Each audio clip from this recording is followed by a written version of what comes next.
Sir token பாருங்க 925 1000 மாடு அவுத்துன்னு சொல்றாங்க. இன்ன வரைக்கும் மாடு அவுக்கல. 1000 மாடு அவுத்துன்னு சொல்லி பிரேஸ் அவுக்குறாங்க. போலீஸ்காரன்ட்ட அடி வாங்கி கஷ்டப்பட்டு கொண்டு போயிருக்கோம் நாங்க. இங்க பாருங்க அடி வாங்கிருக்கேன் சார்.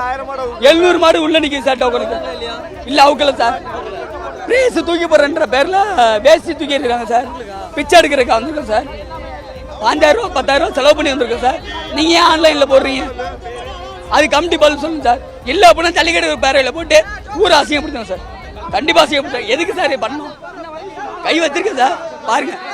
பேர் விஜய், என் மாட்டு பேர் அப்பு. என் மாட்டு டோக்கன் 700 டோக்கன் வாங்கி கூட என் மாட்டை அவுக்க முடியல. போலீஸ்காரங்க அடிக்கிறாங்க.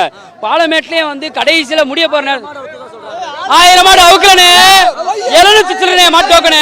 என் மாடு 732 டோக்கனு.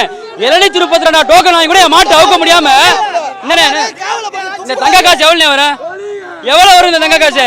ஒரு மாட்டுக்கு ஒரு நாளைக்கு எவ்வளவு செலவு தெரியுமா? காலை 200 ஒரு நாளைக்கு 500 எடுத்துக்கணும் மாட்டுக்கு மட்டுமே.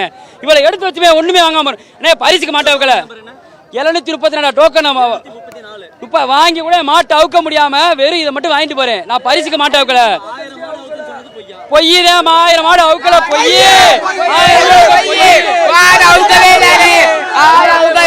எல்லாமே பொய். அண்ணே மதுரை மாவட்டம் அச்சம்பத்துல இருந்து மாடு ஏற்றிட்டு வந்தோம்ண்ணே.